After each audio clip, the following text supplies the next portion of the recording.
تصور کریں کہ ہم کسی اہم میٹنگ میں بیٹھے ہیں اور شرٹ پر لگا ایک چھوٹا سا پن اس پوری گفتگو کی مکمل سمری خود بخود تیار کر رہا ہے۔ بالکل۔ یا تصور کریں کہ بستر دماغی لہروں کو پڑھ کر خود فیصلہ کر رہا ہے کہ نیند کو گہرا کرنے کے لیے کس وقت ہلکی سی ٹھنڈک پیدا کرنی ہے۔ صحیح۔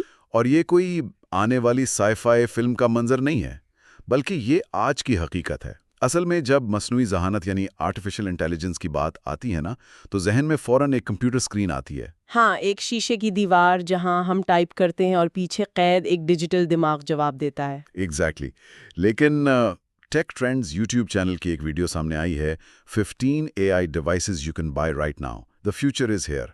اور اس نے اس تصور کو بالکل بدل کر رکھ دیا ہے۔ واقعی اس ویڈیو میں ایسی چیزیں ہیں جو سوچنے پر مجبور کر دیتی ہیں۔ آج کے اس تفصیلی گفتگو کا مقصد کسی ٹیک سٹور کا کیٹلاگ پڑھنا نہیں ہے۔ ہمارا مشن یہ سمجھنا ہے کہ جب AI اسکرین سے نکل کر ٹھوس فزیکل دنیا میں، ہمارے کپڑوں میں اور ماحول میں شامل ہو جاتی ہے، تو ہمارے سیکھنے اور کام کرنے پر کیا بنیادی تبدیلیاں آتی ہیں۔ چلیے اس سب کو تفصیل سے سمجھتے ہیں۔ ضرور۔ یہ واقعی ایک بہت بڑا ٹرننگ پوائنٹ ہے۔ ہم ایک ایسی سطح پر کھڑے ہیں جہاں انسان اور مشین کے درمیان وہ جو پرانی سرحد تھی نا، وہ ختم ہو رہی ہے۔ اچھا۔ دیکھیں، اب تک مشینیں صرف تب کام کرتی تھیں جب ہم انہیں اسپیسیفکلی کمانڈ دیتے تھے، لیکن اب جن ڈیوائسز کا ہم ذکر کرنے والے ہیں وہ ایمبینٹ کمپیوٹنگ کی بنیاد پر بنی ہیں۔ ایمبینٹ کمپیوٹنگ یعنی ماحول کا حصہ بن جانا۔ بالکل، اس کا مطلب یہ ہے کہ ٹیکنالوجی ہمارے ماحول میں بالکل خاموشی سے گھل مل جاتی ہے، ہماری ضرورتوں کو ہمارے بتانے سے پہلے سمجھتی ہے اور پھر واپس پردے کے پیچھے چلی جاتی ہے۔ تو اس گفتگو کا آغاز ان ڈیوائسز سے کرتے ہیں جو سیدھا ہمارے جسم سے جڑی ہیں، یعنی ویریبلز، اور اس فہرست میں سب سے پہلا نام ہیومین AI پن کا ہے۔ ہاں، بہت مشہور ہوئی ہے یہ ڈیوائس۔ جب میں نے اس کو دیکھا تو مجھے سچ میں حیرت ہوئی۔ یہ ڈیوائس کپڑوں پر لگتی ہے اور اس میں کوئی اسکرین موجود ہی نہیں ہے۔ صحیح۔ اس اسکرین کو ہٹانے کے لیے اس میں ایک لیزر پروجیکشن دی گئی ہے جو ویژولز اور ٹیکسٹ کو سیدھا پہننے والے کی ہتھیلی پر دکھاتی ہے۔ اس کا built in AI assistant calls ملاتا ہے، میسیجز بھیجتا ہے اور ٹرانسلیشنز بھی کرتا ہے ریئل ٹائم میں۔ ہاں، لیکن مجھے یہاں ایک الجھن ہے۔ یہ آئیڈیا سننے میں تو بہت دلچسپ لگتا ہے، لیکن کیا یہ حقیقت میں عملی ہے؟ آپ کا مطلب ہے پریکٹیکل ہے یا نہیں؟ ہاں نا، مطلب ہم سمارٹ فونز کی اتنے عادی ہو چکے ہیں جہاں ہر چیز کے لیے کلرفل انٹرفیس موجود ہے، ایک چھوٹی سی لیزر پروجیکشن کیسے اس مکمل فون کی جگہ لے سکتی ہے؟ مجھے لگتا ہے یہ مزید مشکل ہو جائے گا۔ میں سمجھتی ہوں یہ الجھن کیوں ہوتی ہے۔ یہاں جو بات سب سے دلچسپ ہے وہ یہ ہے کہ اس ڈیوائس کا مقصد اسمارٹ فون جیسا تجربہ دینا نہیں ہے، اچھا۔ بلکہ اس تجربے کی ضرورت کو ہی ختم کرنا ہے۔ دیکھیں، اسمارٹ فون کی اسکرین ڈیزائن ہی اس نفسیاتی بنیاد پر ہوتی ہے کہ وہ ہماری توجہ کو قید کر لے۔ یہ بات تو بالکل ٹھیک ہے۔ ہم وقت دیکھنے کے لیے فون اٹھاتے ہیں اور آدھے گھنٹے تک سوشل میڈیا پر کھو جاتے ہیں۔ ہم کرتے ہیں کہ جب ہاتھ کو اس کے سامنے لایا جاتا ہے تو وہ صرف ضروری معلومات دکھاتی ہے۔ بالکل، صرف پوائنٹ ٹو پوائنٹ معلومات، جیسے آنے والی کال کا نام یا نیویگیشن کا تیر ہتھیلی پر بناتی ہے۔ کام ختم ہوتے ہی ہتھیلی ہٹائی اور ٹیکنالوجی غائب۔ او واو! یعنی یہ ہماری توجہ واپس حقیقی دنیا اور ہمارے سامنے بیٹھے لوگوں کی طرف لانے کی ایک کوشش ہے۔ صحیح کہا۔ توجہ کو بچانے والی یہ بات زینز برڈز AI اور موبوائٹ ٹیکنوٹ پوڈز پر بھی بالکل ٹھیک بیٹھتی ہے۔ عام طور پر ایئر بڈز صرف گانے سننے یا کالز کے لیے ہوتے ہیں، لیکن یہ مختلف ہے۔ بہت مختلف ہے۔ زینز برڈز ریئل ٹائم میں مختلف زبانوں کو ٹرانسلیٹ کرتے ہیں۔ مثال کے طور پر اگر کوئی کسی دوسری زبان بولنے والے سے بات کر رہا ہے تو بغیر کسی فون کی اسکرین کو دیکھے یہ ایئر بڈز اس آواز کو اس شخص کی اپنی زبان میں دماغ تک پہنچاتے ہیں۔ اور ان کے پیچھے کی جو اصل میکینزم ہے وہ صرف آواز کی ریکارڈنگ نہیں بلکہ کانٹیکسچوئل نیچرل لینگویج پروسیسنگ ہے۔ اچھا، یہ کانٹیکسچوئل NLP کیا کرتا ہے؟ دیکھیں، جب دو لوگ بات کرتے ہیں اور زبان کا فرق ہو تو دماغ کا زیادہ تر حصہ صرف لفظوں کا ترجمہ کرنے میں لگ جاتا ہے۔ ہاں، اور جذبات پیچھے رہ جاتے ہیں۔ بالکل، زینز برڈ صرف لفظی ترجمہ نہیں کرتے، وہ جملے کی ساخت اور کانٹیکسٹ کو سمجھ کر آواز کو ڈھالتے ہیں۔ زبردست۔ اور موب وائے ٹیکنوٹ پوڈس کی تو بات ہی الگ ہے۔ ان میں 4G کنیکٹیوٹی دی گئی ہے۔ اس کا مطلب یہ ہے کہ انہیں چلنے کے لیے آس پاس کسی فون کی ضرورت ہی نہیں ہے۔ یہ بالکل آزاد ہے۔ ہاں، یہ خود بے خود لمبی میٹنگز کو ریکارڈ کرتے ہیں، آواز کو ٹیکسٹ میں بدلتے ہیں اور سمری تیار کر دیتے ہیں۔ ان کی 4G کیپیبلٹی واقعی ایک بہت بڑا ٹیک بریک تھرو ہے۔ اس کا مطلب ہے سارا ڈیٹا پروسیسنگ کلاؤڈ پر سیدھا جا رہا ہے، بغیر کسی فون کے برج کے۔ ایگزیکٹلی۔ اس سے انسان کمپلیٹلی انٹیگرڈ ہو جاتا ہے۔ میٹنگز میں اب فون ٹیبل پر رکھنے کی ضرورت نہیں، جس سے دو لوگوں کے درمیان آنے والی رکاوٹ ختم ہو جاتی ہے۔ صحیح۔ اسی فزیکل ٹریکنگ اور خاموش مددگار کی ایک اور بہترین مثال مومیکس ون سینس سمارٹ رنگ ہے۔ یہ صرف ایک انگوٹھی ہے جو مسلسل ہارٹ ریٹ، خون میں آکسیجن اور نیند کو مانیٹر کرتی ہے۔ اور صرف را ڈیٹا نہیں مل رہا ہے اس سے۔ ہاں بالکل، اس رنگ کے اندر کا AI اس ڈیٹا کا تجزیہ کر کے یہ اندازہ لگاتا ہے کہ پہننے والے کا موڈ کیسا ہے اور سٹریس لیول کیا ہے، اور اس میں جیسچر کنٹرولز بھی ہیں۔ اس بات پر اٹکا ہوا ہے کہ ایک چھوٹی سی انگوٹھی دل کی دھڑکن گن کر موڈ کا کیسے پتہ لگا سکتی ہے۔ یہ تھوڑا عجیب نہیں ہے؟ یہ ایک بہت عمدہ پوائنٹ ہے۔ اصل میں اس کی بنیاد ہارٹ ریٹ ویریبلٹی یعنی HRV پر مبنی ہے۔ HRV یہ کیا ہوتا ہے؟ HRV کا مطلب ہے دل کی دو دھڑکنوں کے درمیان وقت کا معمولی سا فرق۔ جب انسان سٹریس میں ہوتا ہے نا تو یہ فرق بہت یکساں اور سخت ہو جاتا ہے۔ اچھا، اور جب سکون میں ہوتا ہے تو اس میں تھوڑی لچک ہوتی ہے۔ رائٹ۔ مومیکس ون سینس مسلسل ملی سیکنڈز کے حساب سے اس HRV اور جسم کے درجہ حرارت کو میجر کرتی ہے۔ تو یعنی ذہنی اثرات ظاہر ہونے سے پہلے AI اسے پکڑ لیتا ہے۔ بالکل، انسان کو خود اپنے سٹریس کا پتہ تب چلتا ہے جب سر میں درد ہوتا ہے، لیکن یہ AI اس پیٹرن کو گھنٹوں پہلے پہچان لیتی ہے۔ اور وہ جیسچر کنٹرولز؟ اس میں مائکرو جائروسکوپس اور ایکسیلرومیٹرز لگے ہیں۔ انگلی کی معمولی سی جنبش کو الیکٹرک سگنل میں بدل کر ٹی وی یا لائٹس کو کمانڈز بھیجتے ہیں۔ یہ فزیکل موومنٹ اور ڈیجیٹل کنٹرول کا مکمل میل ہے۔ تو یہ واضح ہو گیا کہ AI ہمارے جسم کے اندر چلنے والی تبدیلیوں کو بہت گہرائی سے سمجھ رہی ہے۔ صحیح۔ لیکن اب اس گفتگو کو تھوڑا دوسری طرف موڑتے ہیں۔ کیا یہ AI صرف ہماری صحت تک محدود ہے یا پھر یہ دوسری مخلوقات اور جذبات کو بھی سمجھ سکتی ہے؟ جذباتی AI کا حصہ بہت دلچسپ ہے اس ویڈیو میں۔ ہاں، جیسے پیٹی ہیٹ AI پیٹ ٹرانسلیٹر۔ یہ ڈیوائس پالتو کتوں یا بلیوں کے کالر پر لگائی جاتی ہے اور دعویٰ یہ ہے کہ یہ ان کے بھونکنے یا میاؤں کرنے کو اینالائز کر کے ان کے جذبات بتاتی ہے، اور انسانی آواز کو پیٹس جیسی آواز میں تبدیل بھی کرتی ہے۔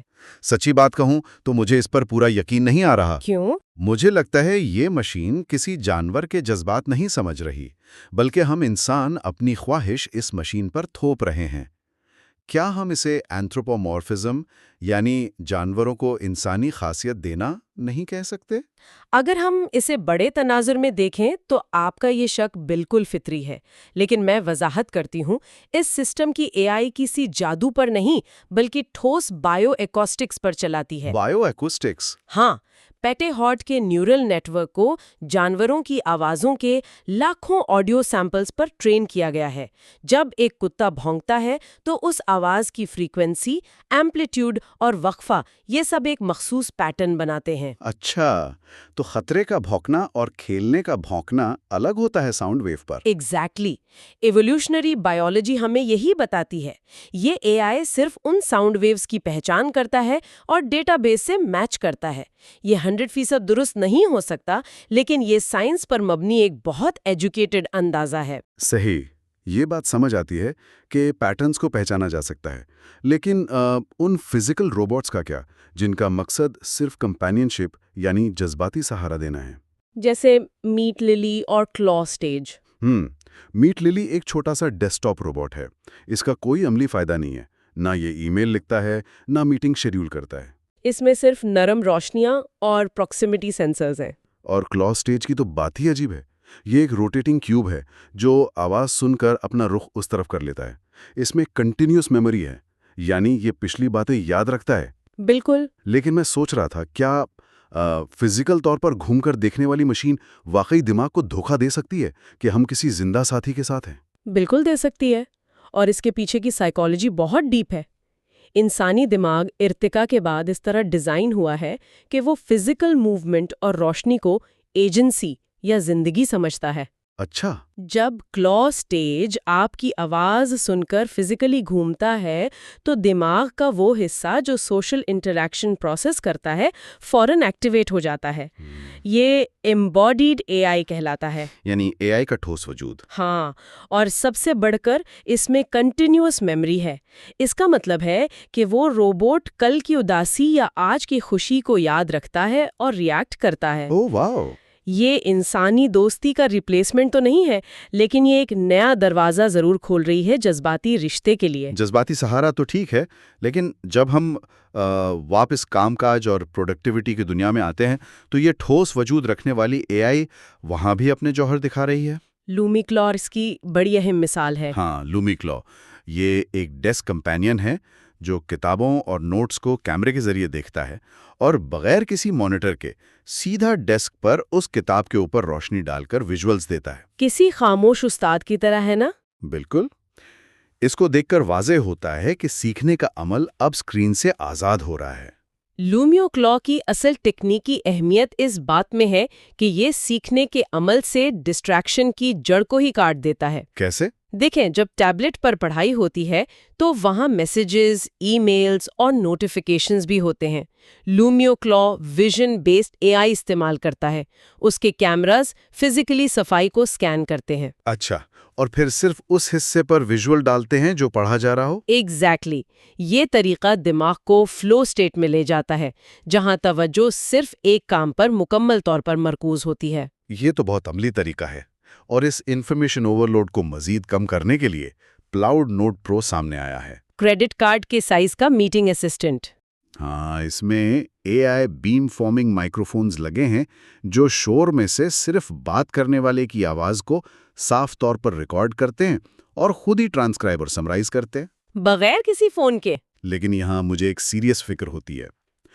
اگر مشین ہر ڈیٹیل اور میٹنگ کا خلاصہ خود نکال لے گی تو انسانی دماغ کا کیا ہوگا؟ آپ کو لگتا ہے ہم سست ہو جائیں گے؟ ہاں نا. اگر ہمیں کچھ یاد ہی نہیں رکھنا تو کیا ہماری یادداشت اور چیزوں کو سمجھنے کی صلاحیت ختم نہیں ہو جائے گی؟ یہ ایک نہایت اہم سوال ہے. لیکن اگر ہم تاریخ دیکھیں تو پتہ چلتا ہے کہ کوگنیٹیو آف لوڈنگ ہمیشہ سے انسانی ترقی کا حصہ رہا ہے. کوگنیٹیو آف لوڈنگ یعنی اپنے دماغ کا بوجھ کسی باہری چیز پر ڈال دینا. جب انسان نے لکھنا سیکھا تھا تب بھی یہی ڈر تھا کہ یادداشت ختم ہو جائے گی. اچھا، تب بھی یہ ڈر تھا؟ بالکل. پلاڈ نوٹ پرو جیسی ڈیوائس انسانی دماغ کو ایک ہارڈ ڈرائیو کے بجائے ایک پروسیسر میں تبدیل کر دیتی ہے. اوہ، یعنی ہم نوٹس لینے کی بجائے ڈسکشن کی گہرائی پر غور کر سکتے ہیں. ایگزیکٹلی. یہ ذہنی صلاحیت کو محدود نہیں کرتی بلکہ توجہ کو پیورلی اینالیٹیکل کام کی طرف بھیج دیتی ہے. صحیح. تو دن بھر کے کام اور سیکھنے کے بعد آخرکار باری آتی ہے اس جگہ کی جہاں انسان سب سے زیادہ سکون کی تلاش میں آتا ہے، اس کا اپنا گھر. اور اے آئی نے گھر کو بھی مکمل ایکو سسٹم بنا دیا ہے. بالکل. موز اے آئی ڈیسک ٹاپ ہب 5S اس ایکو سسٹم کا دماغ ہے. یہ ایک ٹچ اسکرین اور وائس اسسٹنٹ والا ہب ہے جو پورے اسمارٹ ہوم کو اکیلے کنٹرول کرتا ہے. اس میں وائی فائی، زگبی، بلوٹوتھ اور IR سینسرز سب شامل ہیں. اور بات صرف لائٹس تک نہیں رکی. ہاں، کھانا پکانے کے لیے کوزی ٹائم لومو ہے. یہ بغیر دھوئیں کے انفراریڈ آپٹیکل ہیٹنگ سے BBQ کرتا ہے اور اس میں لگا AI کیمرہ کھانے کو دیکھ کر خود ٹیمپریچر سیٹ کرتا ہے. یہاں جو تکنیکی جادو ہو رہا ہے اسے سمجھنا لازمی ہے. موز ہب جن زگبی اور IR سینسرز کا استعمال کرتا ہے وہ دراصل زبانیں ہیں جو ڈیوائسز آپس میں بولتی ہیں. وائی فائی پر بوجھ ڈالے بغیر؟ بالکل. زگبی ایک لو پاور میش نیٹ ورک ہے اور کوزی ٹائم لومو میں جو ویژن AI ہے وہ صرف اندازہ نہیں لگاتا. تو کیا کرتا ہے؟ پکانے میں ایک کیمیکل پروسیس ہوتا ہے جسے مائلارڈ ری ایکشن کہتے ہیں، جہاں خوراک کا رنگ براؤن ہوتا ہے اور ذائقہ بنتا ہے. AI کیمرہ ملی سیکنڈز میں اس رنگ کی تبدیلی کو اینالائز کرتا ہے اور گرمی ایڈجسٹ کرتا ہے. واو، یعنی مشین نے پکانے کو بالکل درست اور ناپا تلا بنا دیا ہے۔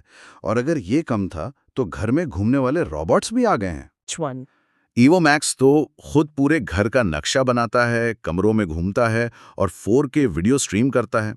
اور سوئچ بورڈ تو ایک مکمل ہیومنوائڈ روبوٹ ہے، اس کے ہاتھ ہیں اور یہ وزنی چیزیں اٹھا سکتا ہے۔ اور نیند کے وقت بھی اے آئی کا کردار ہے اس میں؟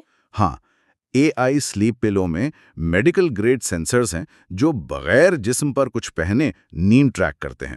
اور ڈریم پائلٹ سلیپ ماسک تو EEG ٹیکنالوجی سے سیدھا دماغ کی لہروں کو پڑھتا ہے۔ اور ایکٹیو فیڈ بیک دیتا ہے، جیسے وائبریشن، تاکہ نیند گہری ہو۔ لیکن ان تمام چیزوں کو سن کر میں ایک بہت بیسک نتیجے پر پہنچتا ہوں۔ کیا نتیجہ؟ جب ایک کیمرہ والا روبوٹ ہر وقت گھر کے طواف کر رہا ہے اور ایک ماسک دماغ کی بجلی کو پڑھ رہا ہے، تو کیا ہم اپنی پرائیویسی اور نجی معلومات کلاؤڈ سرور کو نہیں دے رہے؟ یہ تو ہے۔ کیا اس آسائش کے بدلے میں دی جانے والی قیمت بہت زیادہ نہیں ہے؟ یہ دراصل اس پوری ٹیکنالوجیکل ریولوشن کا سب سے سنگین مسئلہ ہے۔ پرائیویسی کا خوف بالکل جائز ہے، لیکن اسے حل کرنے کے لیے ڈریم پائلٹ اور ایوو میکس جیسی ڈیوائسز کلوزڈ لوپ سسٹمز پر ڈیزائن کی جا رہی ہیں۔ کلوز لوپ یعنی ڈیٹا باہر نہیں جاتا؟ اصولاً تو نہیں۔ جب ماسک EEG ڈیٹا پڑھتا ہے تو وہ پروسیسنگ کے لیے انٹرنیٹ پر نہیں بھیجتا۔ ماسک کی چپ ڈیٹا وہیں اینالائز کرتی ہے اور وہیں ختم کر دیتی ہے۔ لیکن تھیوری اور عملی زندگی میں فرق ہوتا ہے نا؟ بالکل۔ جب ایک 4K کیمرہ والا روبوٹ لاؤنج میں گھوم رہا ہو تو کنوینئنس اور پرائیویسی میں توازن رکھنا مشکل ہے۔ کمپنیوں پر کتنا اعتماد کیا جائے، یہ سوال ابھی حل ہونا باقی ہے۔ واقعی۔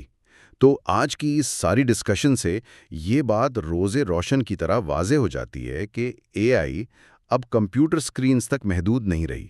یہ ہمارے ویئریبلز میں آ کر ہمارے جذبات سمجھ رہی ہے، کام میں بہتری لا رہی ہے اور یہاں تک کہ ہماری نیند کا حصہ بن چکی ہے۔ مشین اور حقیقت کے درمیان دیوار پوری طرح ٹوٹ چکی ہے۔ ان تمام ڈیوائسز کی انجینئرنگ کو اگر سمیٹا جائے تو ان کا صرف ایک مقصد ہے: انسانی زندگی سے رگڑ یعنی فرکشن کو مکمل طور پر ختم کرنا۔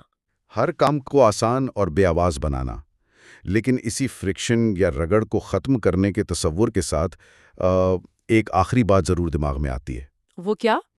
جب ہمارے کپڑے ہماری بات سنیں گے، ہمارا گھر خود ڈھل جائے گا اور ہمارا بستر نیند کنٹرول کرے گا، یعنی جب ہر ضرورت ہمارے سوچنے سے پہلے پوری ہو جائے گی، تو کیا اس آسائش کے عروج میں ہم محنت کرنے، چھوٹے مسائل سے الجھنے اور غلطیاں کر کے سیکھنے کا وہ بنیادی انسانی تجربہ کھو تو نہیں دیں گے جو ہمیں اصل میں انسان بناتا ہے؟